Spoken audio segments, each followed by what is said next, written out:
2024 चुनाव से पहले मोहन भागवत ने खींच दी बड़ी लकीर। ना अखिलेश पकड़ पाए, ना राहुल गांधी। अयोध्या, मथुरा, काशी सब ठीक है, पर छोटे छोटे मंदिरों के लिए भी वाराणसी में आरएसएस ने बना दिया बड़ा प्लान। सावन के महीने में बना टेंपल कन्वेंशन प्लान। सुनकर हर सनातनी होगा खुश, कहेगा ये गजब हो गया। ये मंत्रों का उद्घोष जो आप सुन रहे हैं वो 2024 चुनाव और देश को नई दिशा की ओर ले जाने वाला है।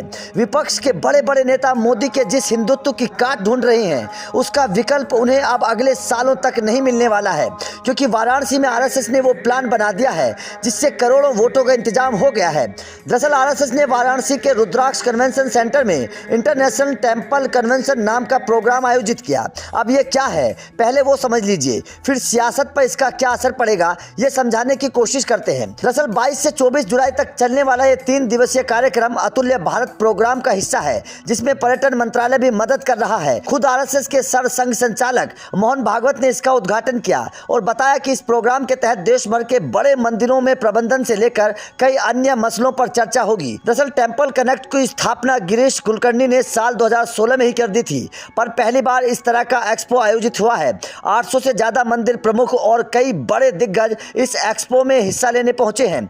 खबर यहां तक है कि देश भर के छोटे छोटे मंदिरों में भी बात होगी। अब आप सोचेंगे कि छोटे छोटे मंदिरों को कनेक्ट करने का क्या मकसद हो सकता है, तो ये तो हर कोई जानता है कि बीजेपी का कोर वोट हिंदू है। अयोध्या में राम मंदिर बना तो उसके सबसे ज्यादा सियासी फायदा बीजेपी को मिला और 2024 के चुनाव में मिलेगा भी।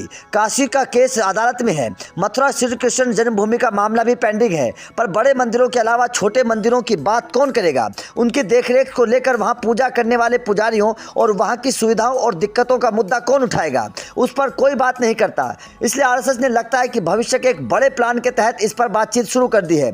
आरएसएस के हर कदम का नफा नुकसान बीजेपी को उठाना पड़ता है। इस मामले को लेकर भी पार्टी फायदे में रहेगी। यहाँ कई लोगों के दिमाग में यह भी सवाल है कि इसके लिए वाराणसी ही क्यों चुना गया, तो इसकी भी कई वजह हो सकती हैं। पहली वजह, काशी के गली गली में मंदिर है और अगर आपको देश भर के मंदिरों को लेकर जागरूकता लानी है तो फिर यह जगह सबसे अच्छी है। दूसरी वजह, काशी पीएम मोदी का संसदीय क्षेत्र भी है और जिस रुद्राक्ष कन्वेंशन सेंटर में इस कार्यक्रम को आयोजित हुआ उसका उद्घाटन भी पीएम मोदी ने ही किया, इसलिए एक बड़ा संदेश देने की कोशिश की गई। हालांकि आरएसएस इसके पीछे अपनी अलग वजह बता रही है। मोहन भागवत कहते हैं कि हर मंदिर में अलग अलग चीजें हैं। शिव मंदिर में भस्म और विष्णु मंदिर में आपको चंदन मिलता है। बड़े मंदिर तो सब लोग जानते हैं, पर कुछ मंदिर टूटे हुए भी हैं, उनमें भी कुछ लोग जाते हैं। मंदिरों में संस्कार शिक्षा की व्यवस्था होनी चाहिए। इस कार्यक्रम में पीएम मोदी ने भी अपना लेटर संदेश भेजा। इस तरीके का आयोजन सनातन धर्म के हर व्यक्ति को सुकून देने वाला इसलिए भी है क्योंकि आज तक बात सिर्फ बड़े मंदिरों की हुई है, पर अब आरएसएस ने एक नई पहल की है।